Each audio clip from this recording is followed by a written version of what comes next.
marka la soo dhawaada dhamaan runtii maanta waxay ahayd maalintii saddexaad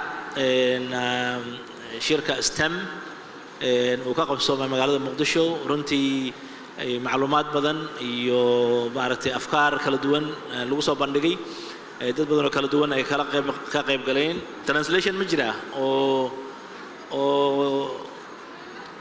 if you could does it work?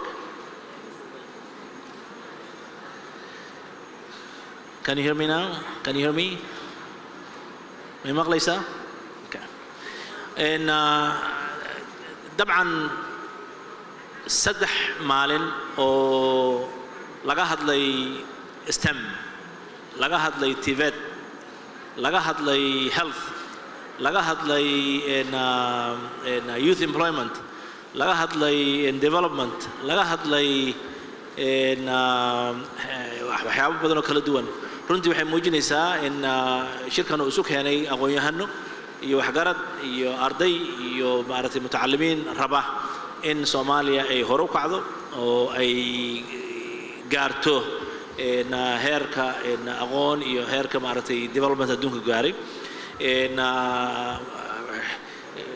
wafdiga maanta nala jooga UNDP Dr. Jacqueline waxay noo sheegtay 17 goals 17 higsi inuu jiro oo adduunka oo dhan ay isku raaceen in sida kaliya lagu horumari karo ay tahay in la wada kobco oo laga soo bilaabo sanadka 2015 ilaa 2030 la gaaro higsi loo yaqaano sustainable development goals oo af Somali ma ku jira oo la dhihi karo higsiga maxay ahayd higsiga joogteynta horumarka af Soomaaliga ma soconaya will it work so higsiga joogteynta horumarka oo leh in abaaraha laga tago in maaragtay gaajada la baabi'iyo in maaragtay caafimaad fiican la helo in waxbarasho tayo leh la helo in maaragtay dhaqaale fiican la helo in maaragtay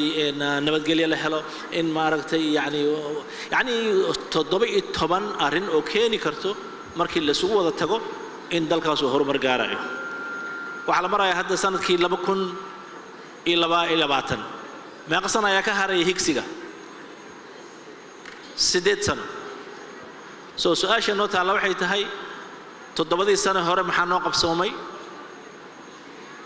8 sano hartayna maxaan u baahannahay inaan qabsano shacab iyo dawlad iyo maaragtay international community maxaan wada qabsan karnaa waad la socotaa xaaladda abaaraha ee dalka ka jira waa la socotaa climate change-ga dhibaatada uu dalkeena ku hayo waa la socotaa arrimaha siyaasadda dalku inaysan maaragtay fadhiin dalka siyaasaddiisa oo fadhinina arrimahaas ma shaqeynayaan maxaa yeelay dawladda iyo hoggaanka ama ha noqdo federaal ama ha noqdo dawlad goboleed waa dadkii howlaha socodsiin lahaa oo shacabka iyo maaragtay jaamacadaha iyo hay'adaha caafimaadka ay ku dhiirigelin lahaa marka waa arrin noo wada taala annaga horumarkeena iyo maaragtay jiritaankeena ay qosayso marka waxaan jeclaan lahaa and I will change into English to ask my first question to Jacqueline as a follow-up to her presentation.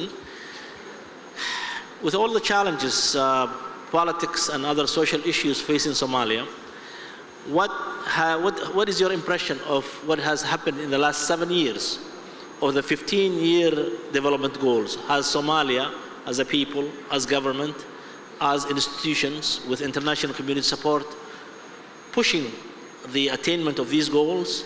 And how far are we? And for the 8 years that is remaining, what strategies are there for Somalia to catch up? Thank you very much. Just as I mentioned, I think Somalia as a country is making great progress or has made some progress in the social aspects, whether in education, more so at the primary school level. The other levels of education remain challenging. Whether it's in the area of health, I gave you some statistics on the maternal mortality rates declining as well as malnourishment going down. You've also made some progress, particularly in taking forward establishment of relevant institutions that can help address the issues, the challenges that you're facing as a country. Institutions have been established.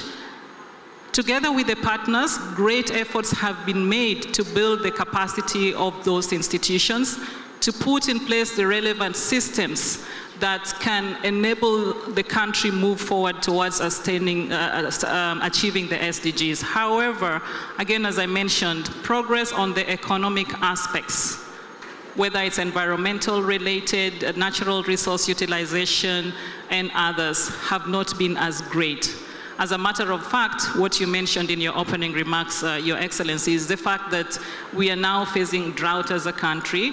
And you know, this is a pattern that keeps coming every year. It's a cyclic pattern of droughts and floods, which really go to attest to the fact that we have deteriorated in the aspects of environmental goals. And therefore, unless deliberate efforts are made to address the economic as well as the environmental aspects of the SDGs, as a country, we will not achieve the SDGs by 2030. And I'm saying that with all honesty, but I do realize also that there are great opportunities that if we take advantage of, we will definitely be able to achieve the goals that we have set for ourselves. Yes, the SDGs are global, but as a country, we set certain targets for us as Somalia to achieve. And if we look at the different aspects, particularly if we address the political aspects that really form a foundation for the other 3 dimensions of SDGs to move forward, we will be able to achieve the SDGs by 2030. Thank you very much. Thank you. Mr. Jibril Abdullahi, sitting next to me, welcome. Jibril wuxuu leeyahay khibrad dheer iyo howlo badan oo ka soo qabtay arrimaha horumarinta deegaanada iyo bay'adaha wax badanna ka soo shaqeeyay waxa loo yaqaano durable solutions af Soomaali waxa lagu yiraahdaa hal qof baan rabaa oo istaago oo af Soomaali sax ah igu sheego what is durable solution af Soomaali waxa lagu yiraahdaa yes xal waara okay qof kale wax kale ku dara xalku wuxuu leeyahay macno kale xal waara durable solution okay wala labay marka wariyaha maadaama uu labeeyo waa xal waara okay and Jibril arrimahan laga sheekayna waxay u baahan yihiin xal waara oo abaaraha iyo caafimaadka iyo dawlad la'aanta iyo nabadgelyada iyo howlahan dhan waxay u baahan maxaad u aragtaa oo khibradaha adduunka iyo meelaha ka soo shaqeysay lagu apply garan karaa Soomaaliya si xal waara loo helo ما تنتهي وزير أنا في Somali إنجليزي سمغلش أسكت دريا مركي على يابن كو هذا ما تنتهي وزير والسؤال أدو مهمة حل وارد مركي لفيرنا هرت Soomaaliya يملها كل دون وكسر شقي أو كم ده بيروت يو كولومبو وكل دوين مجال والبعض تكتب وحود priorities and needs كل دون يوبهين مركا حمر مركا لو فيريو أنا جو هذا وحاوش شقي قبل كبنادر واللي بسيد حل وار لو رادين لهاي واللي بأني وحكاسي شقي قرشين المجال ذي المجال ذي قرش حل وار لو هلي لهاي وقتهين صدق كان يدور سنة أو دقالي كشرت Somali حمر أي impact كأو بدن إيجارته مركا أنا جهاد Somali أهان دبعت نعيب بدن كل دون إنه إيمانه سا كو security ما هي سنة دولة دي institution كي capacity ولا ما هي سنة واحد عست الملذ بدله دونك وفهم وسين حتى مجالي قار لندن وضمت developed أمريكا كي ملها في حتى صامين كسمين وسا مركا كورن حمر أو دولة دي ولي اسمه أو بحالتها ولي capacity ولي يكون مركا أنا واحد مسنة هاي سيد حل وار لو هلي لهاي أما سيد لو تقعد تمل هاي ظروفية كلا دون مجالات كلا عصات وأوجتين روب مكيد هذا مجالات إنه بالله بين نقطة مركا وحاربنا دولتي governance is key in climate change adaptation إيو سيد لو هلي لهاي محل ده Okay, so English is good. Marka sida loo heli lahay institution capacity oo la dagaaltami karto oo xal waa long term durable solution. Marka ani waxa aaminsanahay governance is key. Urban planning ina mala samayn karo ama qorsheynta magaalada mala samayn karo ilaa iyo la helo governance key iyo institution key iyo dadkii caawin lahay oo dawladda la kaashan lahayd. Marka wasiir waxaan u maleynayaa inaan ka jawaabo. Thank you Jibril aad mahadsan tahay. Mr. Sharmarka Farah شرمك سوادي ما عبد الرحيم ها ما شاء الله عبد الرحيم سودو إن وحلقة هذا يا إن تدوي تبغى تقول يقابك سومالي وده بجاري الهيد يصير له هلا حلوارة إن بلاديكا إن هي هذا كسرعة يهولها هذا هيسان أما إن وحياها سلادة همارتي وإن لقدرة إن وده هذا الك إن يحوار كأرمها كسب سن هرو مركز سيد له جاري لم حد هلا هذا ما سنتهي بروفيسور عبد النور وسؤال آد مهم بنا كمان عن كهذا لأن هرتوا SDGs وحلو يقانو Sustainable Development Goals ومعناه هذا نتاعي يولش هرمر كوارا سي good Sustainable Development Goals وفريمورك أو أي دنيا وذقاتين 2015 كي وحي كدم بي taasoo iyadoo ujeedka loogu leeyahayna ay tahay si loogu dabaqo nolosha marka aan ka hadlayno dabaqida nolosha aan ka hadlayno saawad ogsoonahay dunida yaani nolosha waa in mid ay sii ifbaxaysa iyo teknolojiyada casriga ay horumarka ay sii balaaran sii sameynaysa ayadoo marka horumarkaasi balaaran la sameeynaa hadana waxa muhiim ah in environment-ga la ilaaliyo ku dabaqida nolosha aan ka hadlayno waa mid noocaas ah Sustainable Development Goals ka sida hore loo soo sheegay waa 17 goals oo United Nations ka 2015 kii ay la qaatay inay ay noqoto la sil mid looga hortago oo lagu dabar jaraya poverty-ga in la ilaaliyo planet-ka si 2030 loo gaaro wadan waliba mid peace nabadda iyo xasiloonida mid waara oo wadan kasta uu helo ka hor 2015 kii waxa la isticmaali jiray Millennium Development Goals oo 8 camal ah taa oo lagu soo gaaray in ugu dambeeyna loo bixiyo Sustainable Development Goals oo ugu dambeeyna 17 laga dhigay rayahan waxa uu arkaa 17 goals ka marka laga hadlaayo waxa kamid ah in poverty-ga faqriga oo kale laga hortago economic oo kale waxa kale oo qayb ka ah environment-ga sidoo kale waxa qayb ka ah industries innovation iyo infrastructure oo kale warshadaha iyo hal abuurada oo kale wadankeena waxa muhiim ah in aan isweydiino ma ka jira Sustainable Development Goals wadankeena si loo helo marka jawaabteeda waa inaan sameynaa indicators-ka ay wadamada caalamka isku raaceen ay qaateen oo base-ka u ah Sustainable Development Goals-ka in indicators-ka ugu waaweyn aad ku dabaqdo wadanka aad ku fiiriso oo ay ka mid yihiin haddaan hal iyo laba aan ka dhahno oo waxbarashada kale in la tayeeyo institutionska in la dhiso sidoo kale in nolosha dadka ay noqoto mid aware ku ah disasterska ama musiibooyinka iman kara mid aware ku ah waxyaabaha oo hadda wadankeenan oo aan yaani lagu horumarin karo kale Sustainable Development Goals-ka 17 ka ay ka mid yihiin oo laga hadlayo warshadaha kale hal abuurada kale waxa moodaa in dhankaas iyo dhibaato oo xogaa culus ay ka jirto waxaan ka mid ahaa in sanadihii la soo dhaafay waxaan qayb ka ah aniga innovationist-ka dadka hal abuurada ikhtiraaciyalka ah waxaa jirtay mashiino badan aan sameeyay oo qaar shakhsiyan ah qaar teamwork u sameeyay waxa ka mid ah xilligii COVID-19 ka mid oxygen aan sameeyay oo aan ugu talgalay isbitaalka Martini xaaladaas loo qayb qaadanay sidoo kale kuwa kale oo yaraa jiray marka waxyaabaha iman kara oo problems qabsan kara waxa ka mid ah waxa xasuustaa inagoo team ahayn waxaan sameynay isku daynay inaan sameyno small industries wadankeena badana waxyaabaha aan isticmaalo dhammaan waa la soo wada dhoofiyaa ma jirto waxyaabo product aan soo saarano ilaa way yar yihiin marka waxaan isku daynay inaan sameeyno small industries oo looga maarmo waxyaabahan dibadda lagu keenayo yarka inaan sameyn karno marka inagoo dhowr ah oo team research sameynay oo aan baarnay small industrieski waxaa noo soo baxday marka inaan isku dayi karno aan sameyn karno laakiin caqabada ugu weyn ana qabsatay wuxuu ahaa electric yani korontada dhankeeda oo kale caqabada ugu weyn ay ahayd sababtoo ah waxa la isticmaalaa warshad haday timaado engines oo high power generation la isticmaalayo korontada wadankeena waa naqaana private sectors oo qaab noocaas aan ku helnaa oo kilowaatkii aad moodo qiimaha lagu dhufanayo xitaa laga warhayo marka taa aysan macquul ku noqon karin in laga sameeyo kale industrieskaas marka waxaan isdhihi lahayn in meelaha kale xoog la saaro thank you mahadsanid عبد الحليم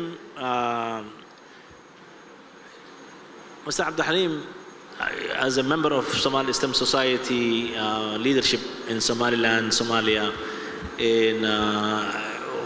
waxaan isleeyahay qodobka muhiimka ah ee 17 gool ku jira oo idinku aad idinka abaaran waxa waaye qodobka waxbarashada attainment of high quality education iyo maaragtay illiteracy in la baabi'iyo iyo quality education in la helo iyo macallimiin tababar fiican in la helo iyo iskuulo fiican la helo iyo nabadgelyo ardayda ku tagaan yani adigoo ka tarjumaya arrimahaas waqooyi koonfurba eegaya how far ama ka dawlad ahaan ama ka institution ahaan ama ka macallin ahaan adigu aad aragtaa in howlahaas ay socdaan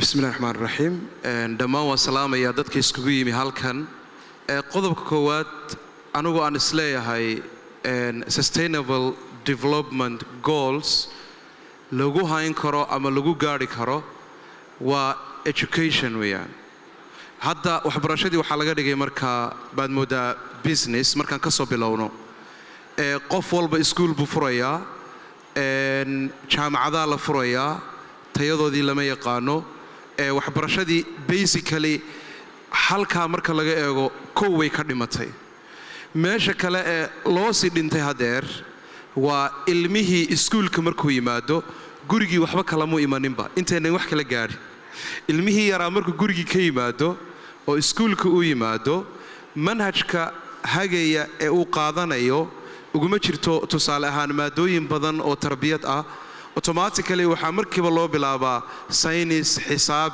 english wax badan baa markiiba loo bilaabaa meesha hayd ilmaha yar wax badan oo basic ah oo akhlaaqiyadkiisa ku saabsan in la baro waxyaalaha kale ee aan isleeyahay hadda waan u sii baahanay wax weeyaan iskuulada hadda la dhigo qalab badan ma haystaan qalabadaas hadaynan helin wax badan ma samayn karno ilmihii tusaale ahaan litmus paper ka yare lagu eegi jiray acidity-ga iyo ma haysto maalin walba waa loo sheegaa maalin walba wuu maqlaa marka iskuulo badan waan u sheegay inay sameeyaan waxaba ugu soo horeeyay wadanka isdhahaysa Dr. Saadiya ilaahay ka khayr siiyo haka abaalmariyo oo maaragtay wanaaga u dib mariyo because qalabada yaryar hadda keentay ardaygu markaad bartid tusaale ahaan circuitska serial parallel kan waxana la dhahaa ardaygu wuu farxayaaba markuu code hal guluub ku shido wuu farxayaa sababtoo ah qalabkii baa inaga maqan waxaan isleeyahay marka waxyaalaha ugu muhiimsan u baahanay waxa weeyaan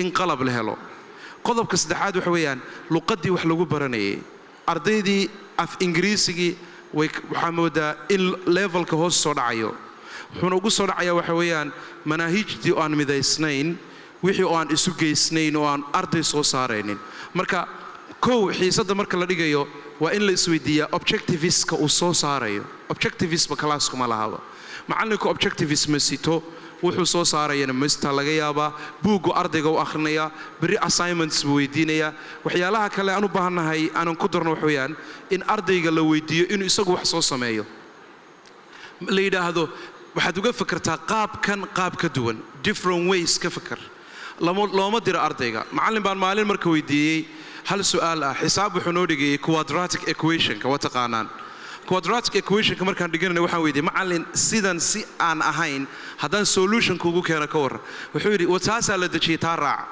haddii kale gurigiina aad marka waa in ardayga la baraa wadooyin kale oo ka duwan inay fakaraan oo wax soo saaraan oo qaab kale uga fakaraan hadda waxaa jira waxyaalo la yidhaahdo homemade wax walba gurigaa ku samaysan kartaa haddii adoo halkan jooga uu problem ku qabsado ka waran maxaa samayn lahayd problem hadduu ku qabsado noocuu doona ha noqdo youtube-ka markii waxaa laga yaabaa inaad ka raadisid problemka noocaasa ee haysta saan ku xallin karaa waxyaalaha homemade-ka ah beeraha lagu sameeyo waan samayn karnaa waxyaalo badan oo guryaha ku samayn karnaa jirta laakiin halka caqabada aan isleeyahay haddeer wayna wada haystaa wax weeyaan waa mobile-ka oo ilmaha tusaale ahaan khamiista iyo jimcaha in la siiyo ama jimcaha kaliya ayay ahayd laakiin hadda everyday ardaygii wuxuu haystaa mobile marka waxaan isleeyahay waxbarashada waxa kaliya lagu horumarin karaa waxa weeyaan in la helo macallin maaragtay diyaarsan manhaj diyaarsan qalab diyaarsan iskuullada iyo jaamacadahana la mideeyo mid la iskaga dhigaba la yareeyoba intaasoo kasoo koobaya waa mahadsan tahay dhammaantiin waa mahadsan tihiin one round baan kusoo noqonayaa on Mrs. Jacqueline Oloweya aan rabaa inaan kusoo dhaweeyo microphone-ka Jacqueline, as you know, Somalia is not like other developing or developed countries. Somalia still has a problem of security. It also has a problem of governance, which are a challenge for all these goals to undertake under these circumstances when most part of the country is under Shabab control, when security is lacking and government is up and down. So given those challenges, what recommendations do you have for the new Somali government to prioritize the 17 goals and to say, if, say, these 3 are focused on the next 2 years, they will help, set the stage for Somalia to work on the others later on. But is it reasonable to think that some are more critical and priority than others, or all the 17 goals have to be worked at the same time by the government? Indivisibility as one of the principles of sustainable development goals. There's no way that we can say we prioritize education over health or we prioritize employment creation over education, because all these are related. If we give everybody education and empower them, and they don't have access to health services, what happens when your professor falls sick? What happens to the primary school child who gets infected with HIV/AIDS at school? The spread will be great. You need the health system to respond to that. If we prioritize employment creation over education, where will we get the skilled personnel to work in those industries that you will have created? If we prioritize use of the blessings that we have in terms of huge lands, the vast land that we have, the water bodies that we have, if we prioritize their use to create income for our country, where will that income be spent on? The likelihood that if I have so much money on my hands and I don't have the access, the services that I need, then you're likely to face a situation such as what is now famously referred to as the Arab Springs, because you really empowered the people, but their other social needs and aspects are being stifled. So the answer, Doc, to your question is we cannot prioritize any of the 17 SDGs. What we can do is within each of those SDGs, we can prioritize the specific targets that we want to make as a country. And as I mentioned, for the first time ever, Somalia undertook a voluntary national review of the progress that the country is making to the SDGs. That particular report articulates a number of priorities within the different 17 goals. And I can make sure that we share that with you so that you go into the details. Having said that, on your point about security, I think one of the key challenges that Somalia as a country faces is inaccessibility to the community members who are the people. Remember, one of you talked about the P's for sustainable development. There's people, there's planet, there's prosperity, there's partnership, and there's peace. Given the fact that we have high insecurity in this country, the P that pertains to peace is being negatively impacted on. The people that the other P cannot all be reached with the benefits that are rising out of the progress we are making on the SDGs. I'd like to submit that we have within our reach as Somalia a key issue to help us reach those farthest left behind in the attainment of the SDGs. What do I mean? I gave you some statistics on the percentage of the population that have access to mobile phones. They have it right at their fingertips. As your mother goes to the market, as your brother goes out to herd the cattle, they have the mobile phone. Why don't we, even if we can't reach them because of insecurity, why can't we use that technology to reach them, to convey the messages that we want to articulate? How can we use mobile education services to take forward education in areas where maybe we do not have the schools established? How do we use the informal sector as well as the formal sector to reach those farthest left behind? So the answer to your second part of the question is, given insecurity, what can we do? Let's use the technology available to us to reach those left behind. Thank you. Thank you very much. The challenge is for us to work in tandem with all these 17 goals and to use whatever technologies we have to be able to reach the hard to reach out areas. Thank you very much for a good response. Jibril, listening to Jacqueline and looking at durable solutions and the challenges that we face, Somalia has a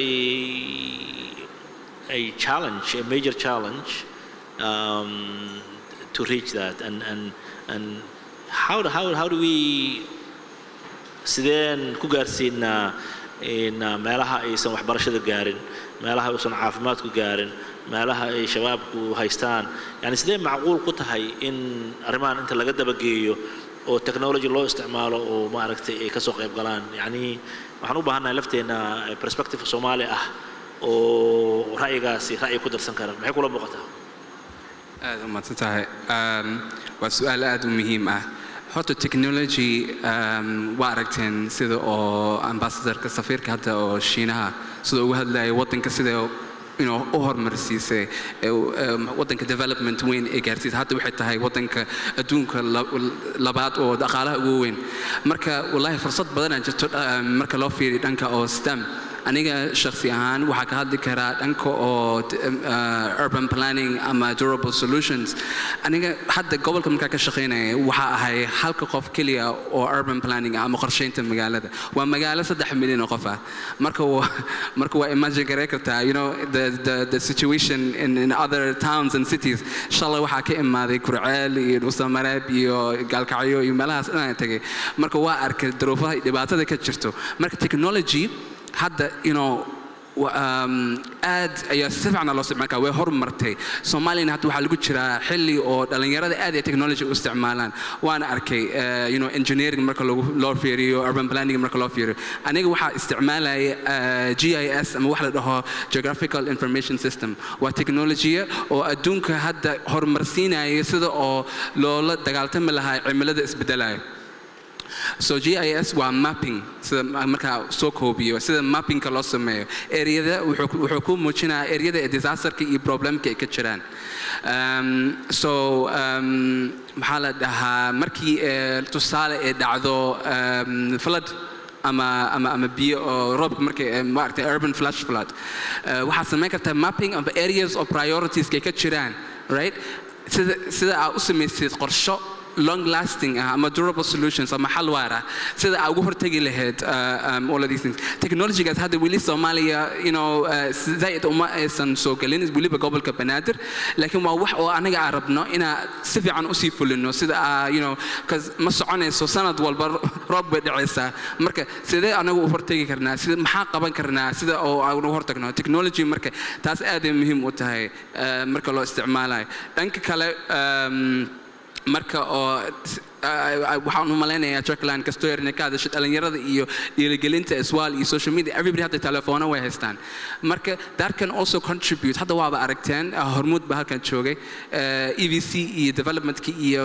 hadda joogo duurka meel baadiyo miyiga dad jooga ayaa xataa waxaa loo diri karaa lacag opportunity waa ka samaysan karaa wana ka ganacsan karaan marka waddanka wallahi fursado badan jiraan waxaan arkayaa aniga dhalinyaro badan oo maxaa lahaa technology isticmaalaya sidaan u gaarno SDG development goal-keena marka waa ka intaas ba ku soo koobinay thank you very much and Jibril aad mahadsan tahay in Abdi Halim in Jibril wuxuu noo sheegay technology can play a major role in dadka la gaarsiiyo warbixinada la gaarsiiyo macluumaadka la gaarsiiyo aysan noqon kaliya technology-ga money transfer kaliya inuu sameeyo inuu knowledge transfer sameeyo health information gudbiyo arrimo kale sameeyo and how can your institute and other areas oo arrimahan ka shaqeynaya ay available uga dhigi karaan technology-ga in dadka ay wada gaaraan technology-gan loo isticmaalo radio information education loo isticmaalo maaragtay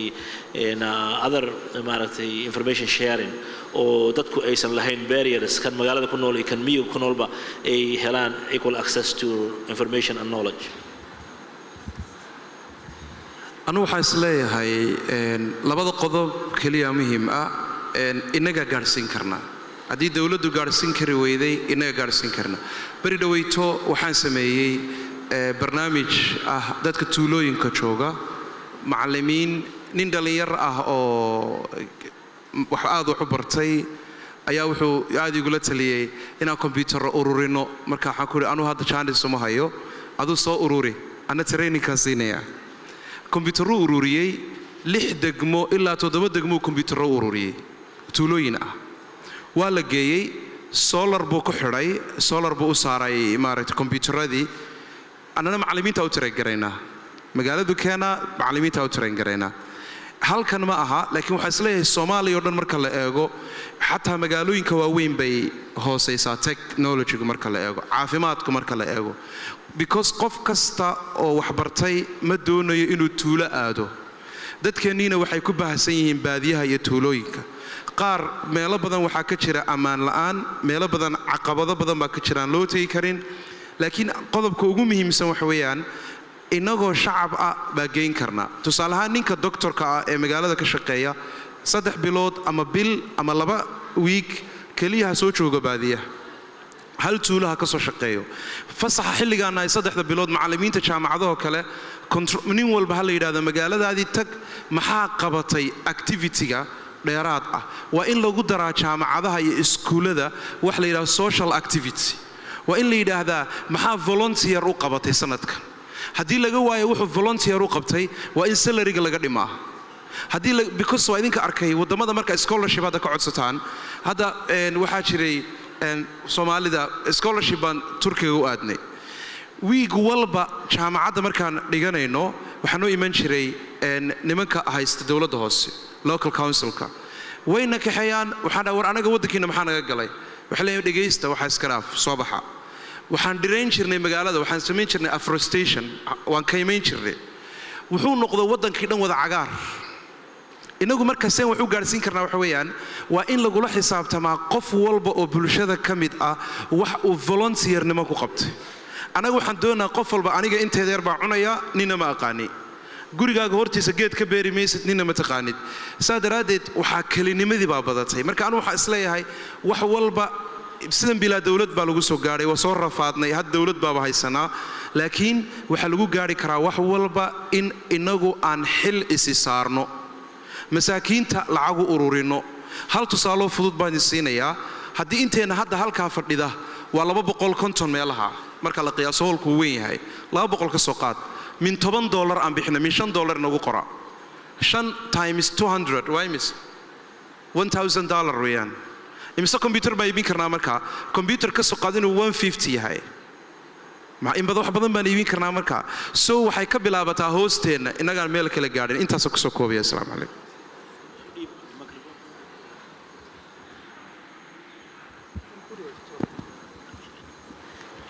waqtigan waan ugu yaryahay waa soo gabagabaysanaynaa waxaan jeclaan lahaa inaad kelmad ka tiraahdo arrimahan hadda oo gabagaba ah oo isleenahay arrintan xalkeeda iyo gaaritaankeeda dowladda keliya ma aha waxaa loo baahan yahay commitment social commitment oo Soomaalida ah in arrimahan ay xal ka gaaraan oo qaybtooda ka sameeyaan oo maaragtay 17 goal ay noqdaan kuwa aan dawladda kaliya loo dhaafin ay noqdaan kuwa shacabka laftooda ay qayb ka qaadanayaan marka sideed isleedahay adigu waa lagu gaari karaa arrimahan oo barrier-kan u dhaxeeya magaalo iyo baadiyo ama meelaha nabadda ah iyo meelaha nabadda ahayn iyo culaysyada kale jira looga bixi karaa runtii waa su'aal aad muhiim u ah oo loo baahnaa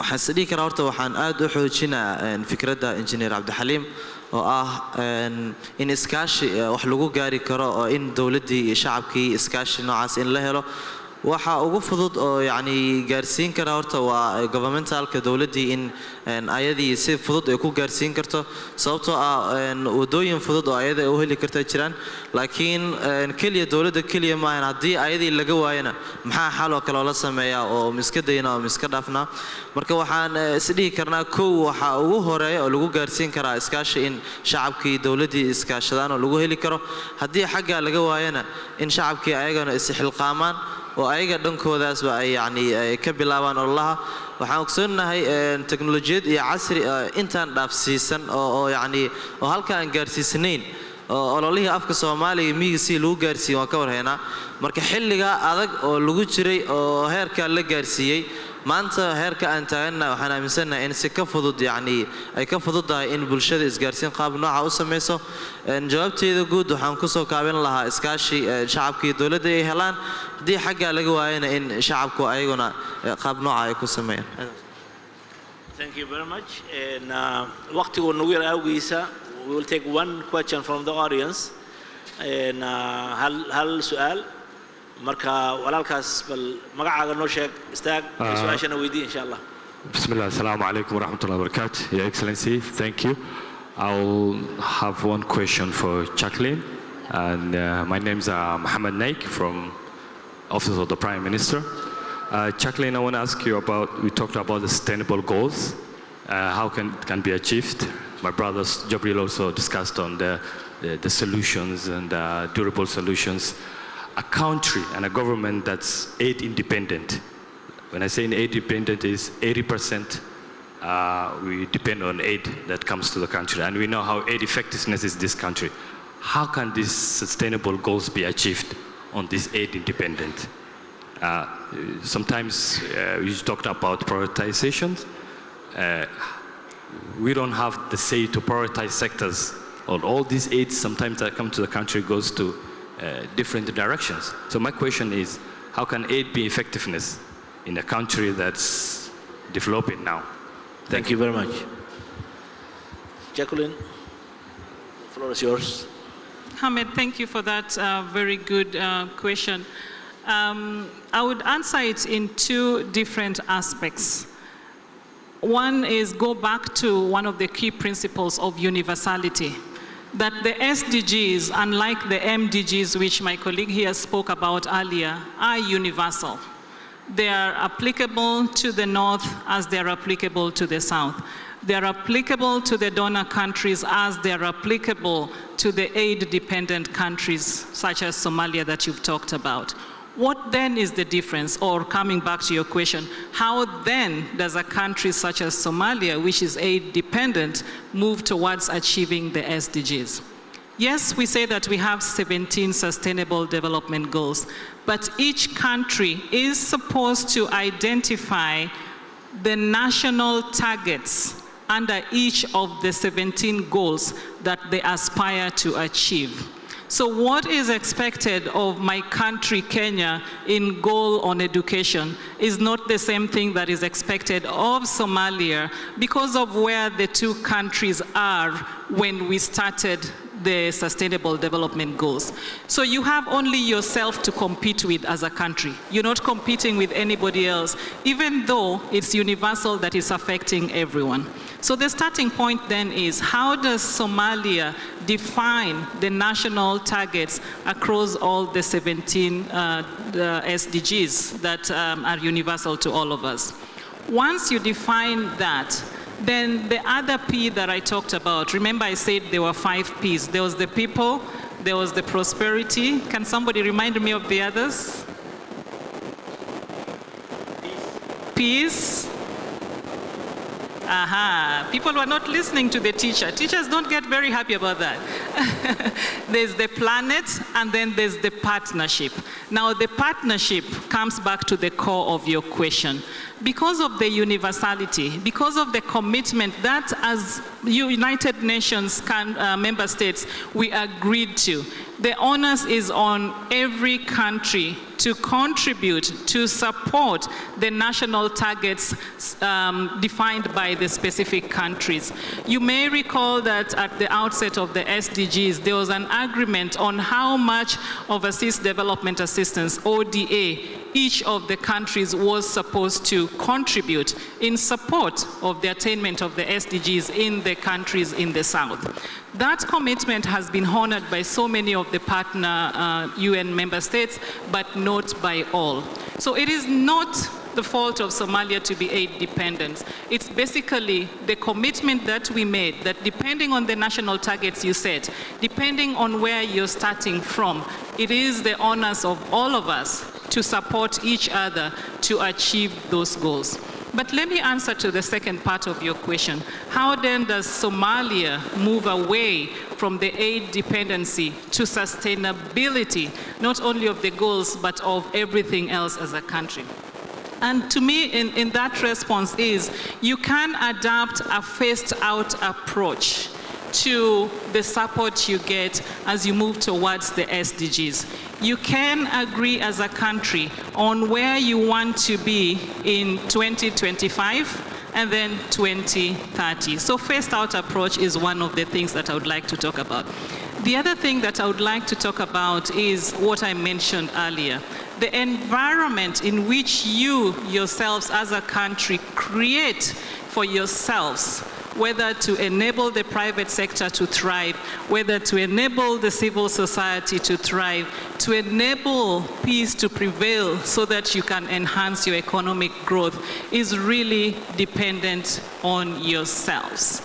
And once you are able to determine that or to create that enabling environment, which could also include things as enhancing transparency, making the business environment more conducive. Let me take a step back. Right now, Somalia is ranked 175 out of 175 countries in the cost of doing business index. In other words, you're number last.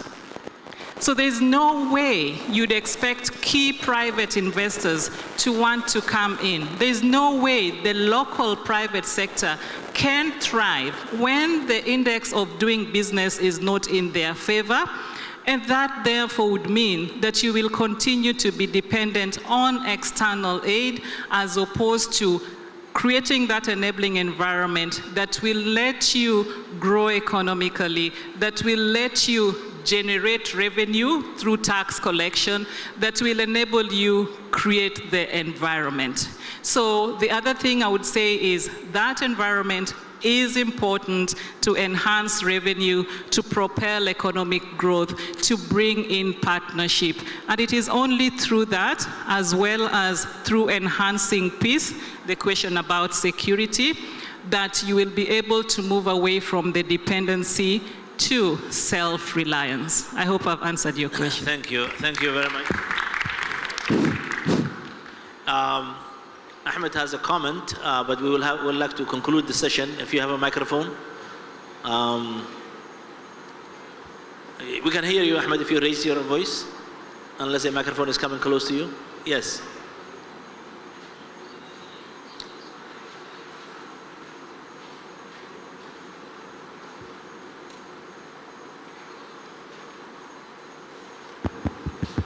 waxaan rabaa marka hore inaan panelka iyo chairkaba labadaba intaba u mahad celiyo. Topic-ganna waa topic aad muhiim u ah. waxaan rabay inaan carabaabo amaan sheego Sustainable Development Goals Somalia way adapt garaysay, wayna endorse garaysay, istaraatiijiyo iyo maxaan ku raadayay iyo objective-na way ka leedahay.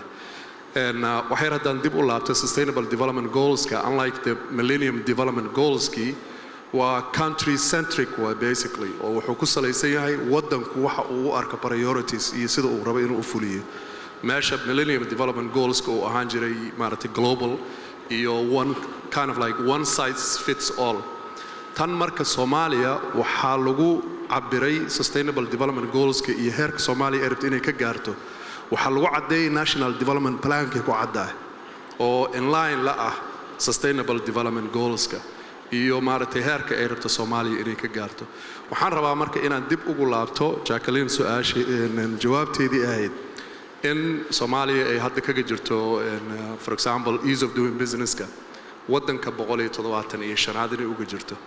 run ahaantii muddo adiga 3 sano waxaan ka shaqeynayaa aniga ease of doing business-kaas iyo sidii looga qaadi lahaa meesha uu taagan yahay 175 oo uu taagnaa 4 sano la soo dhaafay waa 4 sano oo isku xigto macnaha inuu 175taas inuu joogay hal marna uusan kor uga soo bixin despite progress-kii la sameeyay wixii shaqo la qabtay oo ama UN agencies ay support gareeyaan ama World Bank ay support gareeyaan. in conclusion marka waxay ku timid waxa lagu cabirayo macnaha ama indicators-ka lagu cabirayo ease of doing business are more led by perception rather than the actual maaragtay development or improvement oo caddeed. so marka my question to Jacqueline waxay tahay sideen marka isku waafajin karnaa perception-kaas iyo xaqiiqda dhabta ah ee jirta ee loogu gudbi karo maaragtay taas. tan kale Millennium Sustainable Development Goals-ka 17 goal waxay leeyihiin 169 indicator ay leeyihiin marka qasab ma ahan wadan ku qasbanna ma jira dhammaantood inuu wada achieve gareeyo. indicatoradaas selectively macnaha depending on wadanku waxa uu rabo ama waxa uu arka priority inay yihiin ayuu abaari karaa. marka internally annaga naftanada xogta inaan wadaagno saas uga wada warqabna iyadana muhiim waaye. National Development Plan-kana lead gareeyo Sustainable Development Goals-ka meeshaan ka gaari lahayn iyo waxaan ka samayn lahayn. waa mahadsantihiin. Assalaamu calaykum. Thank you, Ahmed.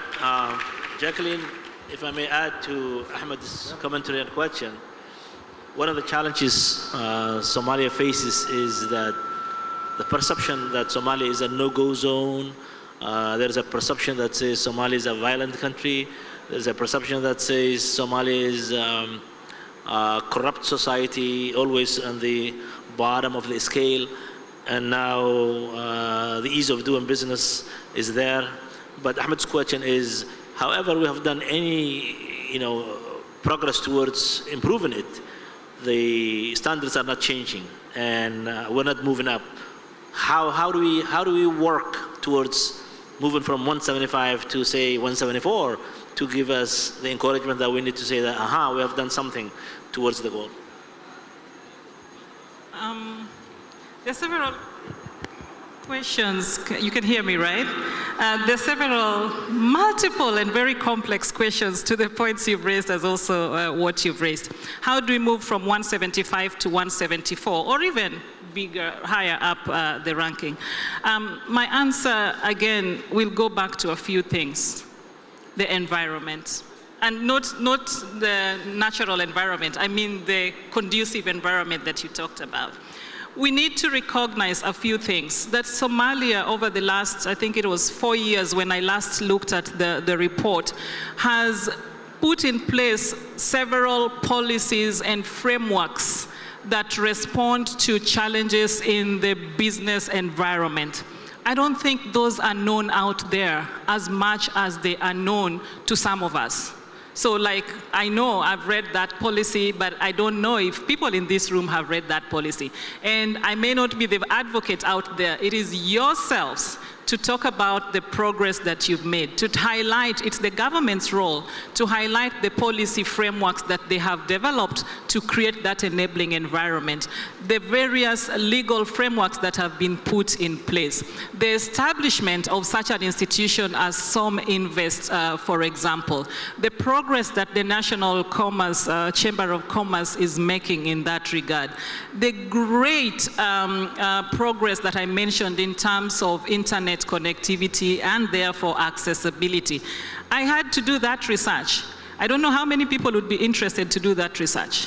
Which brings me to your next point. So the first part is, it's really, the onus is on us as Somalis, as the government, to really showcase what we are doing and the progress that we have made.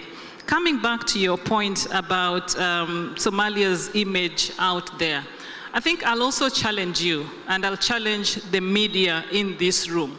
How do you portray Somalia to the world? Why do we choose to only show the negative? Admittedly, there are great challenges. Let's show that. Let's show the great challenges. But let us also show the great progress. Let us also show the innovation. Let us give a balanced articulation of the progress that we are making and the great challenges that we still have to address as a country. Really, that I would throw back as a challenge to the media. Let us try and showcase how best we are doing and how far we still have to go, so that together we can move towards attaining those particular goals. So that's something else. And then the other challenge for me goes back to the government, if I may use that word. How do you make sure that the environment is created to enable the media gather the right information? So again, technology, communication policies and frameworks. I know there was one that was approved by the government maybe 4 or 5 years ago again. And so how does that enable the media to then reach the areas where there's progress to show that? How does it enable the media to reach where there's no progress to still show the challenge? So yes, the perception might be negative, but the onus is on us as Somalis and on the media in Somalia to make sure that we give a balanced view to really demonstrate progress as well as challenges. Don't leave the challenges behind, though. Thank you, thank you, thank you, thank you.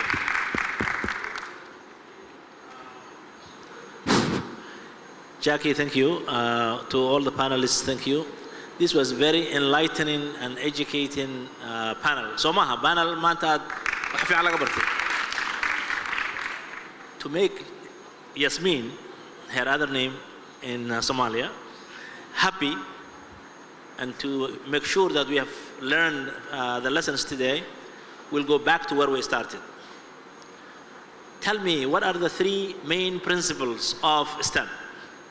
The 3 principles of STEM. I'll help you. I'll help you. Universality. Okay, yalla baya. Wariga da isaan laga fiican yahay. Haya universality. Haya gacmahan arkay. Hay mid labaad ku daraya sustainability. Kan saddexaad waan la sheegaa.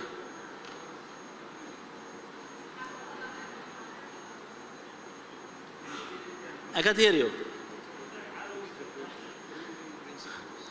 The question was, what are the 3 main principles of the SDGs? Or ay naweydiisay Ms. Jacqueline markii la bilaabayay. Kan hore wuxuu ahaa in universality, kan labaad wuxuu ahaa sustainability, kan saddexaad muxuu ahaa?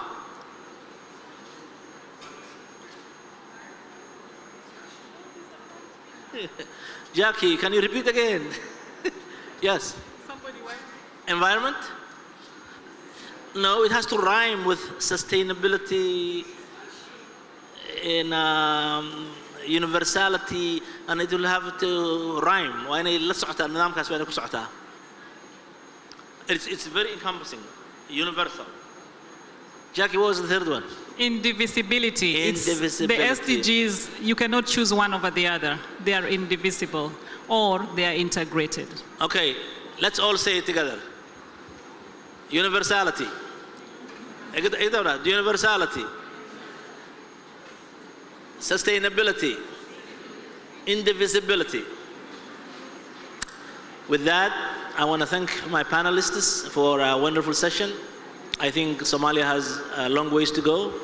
And the point that Jackie made about Somalis have to identify themselves. They have to create their own image to the world. And why are we the last on corruption? Because we say our government is corrupt, our politicians are corrupt, our businesses are corrupt, and that's what they hear. And then they say, Somalis are saying they are corrupt, so they must be corrupt. Marka Soomaalidu waa in dhaqankooda ay bedelaan oo qof walba uu xun yahay oo ay bilaabaan inay yiraahdaan Sucaad waa qofta maaragtay wadankeena disability sameeysa Saadiya waa qofka waxaan sameeyaa Axmed waa qofka waxaan sameeyaa waa adduunka ugu wanaagsan yahay markaan anaga is amaano ay dadka kale ay na dareemi doonaan waxaan leeyahay thank you very much round of applause to these panelists thank you very much and we appreciate it